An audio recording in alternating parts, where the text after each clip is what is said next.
Pemirsa, beralih ke berita selanjutnya, Sirkandi PMPB Sumatera Selatan menggelar senam sehat bersama masyarakat.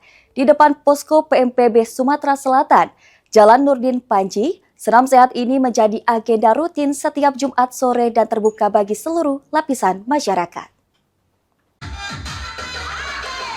Kegiatan dilaksanakan setiap hari Jumat pukul 15.30 waktu Indonesia Barat ini merupakan salah satu program rutin Sirkandi PMPB Sumsel dalam mengajak masyarakat menerapkan pola hidup sehat melalui olahraga bersama.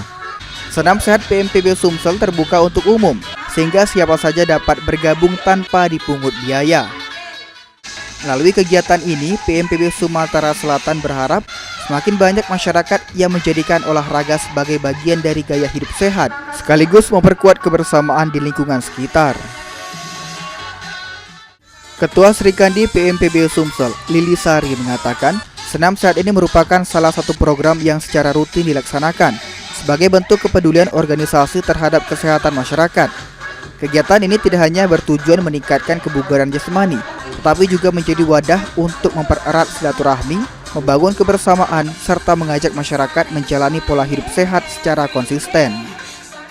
Sesuai dengan arahan dari Ketua Umum kami, Ketua Umum PMPB Sumsel, Bapak Emi Semalaya, agar kami menjaga imunitas tubuh, menjaga kebugaran kesehatan, serta menjaga kekompakan, maka kami dari Sirkandi, terutama saya dari Ketua Sirkandi Lili Sari, memprakarsai mengadakan senam Jumat rutin bersama PMPB di Markas Komando PMPB Sumsel.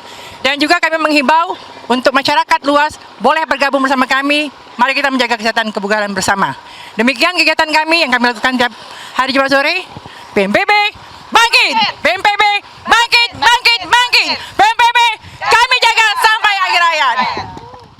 Melalui senam sehat yang dilaksanakan secara rutin, Sirkandi PMPB Sumsel berharap dapat terus mendorong masyarakat untuk menerapkan pola hidup sehat sekaligus memperkuat semangat kebersamaan dan kepedulian sosial di lingkungan sekitar. Program ini juga diharapkan menjadi wadah yang positif bagi masyarakat untuk berolahraga, bersosialisasi dan menjaga kesehatan secara berkelanjutan. Muhammad Fikri, PAL TV.